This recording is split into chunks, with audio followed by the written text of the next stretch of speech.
Di tengah perpanjangan masa gencatan senjata dan masih mengambangnya negosiasi dengan Iran, Presiden Amerika Serikat Donald Trump buka suara soal penggunaan nuklir dalam perang Iran. Gak hanya itu, ia juga tidak terburu-buru mengakhiri konflik. Apa alasan dibaliknya? Sementara itu, Presiden Iran Masoud Pezeshkian menyentil sikap Trump yang pelin-pelan. Kita bahas. Presiden Trump menjawab pertanyaan wartawan di ruang Oval Kamis 23 April 2026. Ia menegaskan tidak akan menggunakan senjata nuklir dalam perang. No, we don't need it. Why do I need it? Why would a stupid question like that be asked? Why would I use a nuclear weapon when we've totally, in a very conventional way, decimated them without it? No, I wouldn't use it. A nuclear weapon should never be allowed to be used by anybody. Selanjutnya, Trump mengklaim keberhasilan Amerika Serikat dalam melemahkan Iran. Hanya saja ia tidak terburu-buru mengakhiri perang karena posisi Amerika Serikat tidak berada di bawah tekanan. Well, I did my I took the country out militarily in the first 4 weeks. I took it out militarily. Now all we're doing is sitting back and seeing what deal. And if they don't want to make a deal, then I'll finish it up militarily with the other 25% of the targets. We've hit 78% of the targets that we've wanted to hit. We've knocked out their manufacturing. We've knocked out their missile production. We've knocked out their drone production. We've knocked out everything. In some cases, when I say knocked it out, 70, 80, 90%. It's amazing what we've done. So I've done that within that period of time that I mentioned, but I don't want to rush myself, because every story says, oh, Trump is under time pressure. I'm not, no. You know who's under time pressure? They are.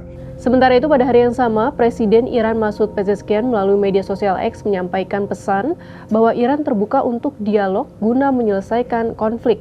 Pezeshkian juga menyoroti blokade Amerika Serikat serta tindakan yang menargetkan kapal-kapal Iran yang dinilai tidak dapat diterima. Ia turut menyentil sikap pelin-pelan Presiden Donald Trump meskipun tanpa menyebut nama secara langsung. Sebelumnya, Trump pernah sesumbar dapat menuntaskan perang Iran dalam 2 hingga 3 pekan. Namun setelah lebih dari 1,5 bulan berjalan, konflik masih berlangsung.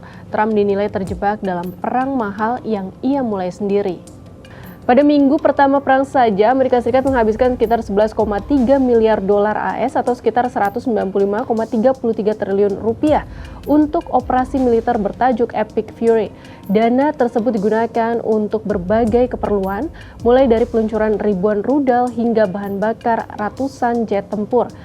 Namun pakar penganggaran perang dari Harvard Kennedy School, Profesor Linda Bilmes, memperkirakan biaya yang jauh lebih besar dari perhitungan Pentagon.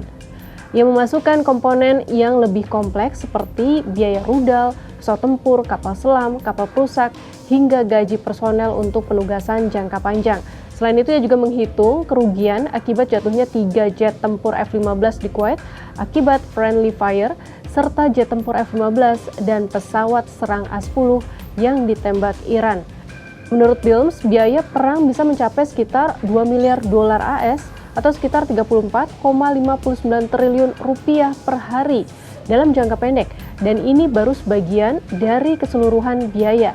Artinya, pengeluaran perang berpotensi terus membengkak. Pasalnya masih ada kebutuhan tambahan seperti perbaikan fasilitas militer dan pengisian ulang persenjataan canggih.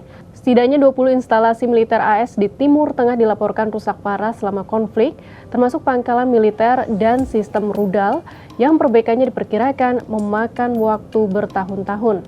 Sahabat Kompas, kita nantikan kelanjutan negosiasi yang disebut akan berlangsung dalam 2 hari ke depan. Akankah Amerika Serikat dan Iran kembali duduk bersama dan mencapai kesepakatan gencatan senjata, atau justru konflik kembali memanas dan berdampak pada ekonomi global?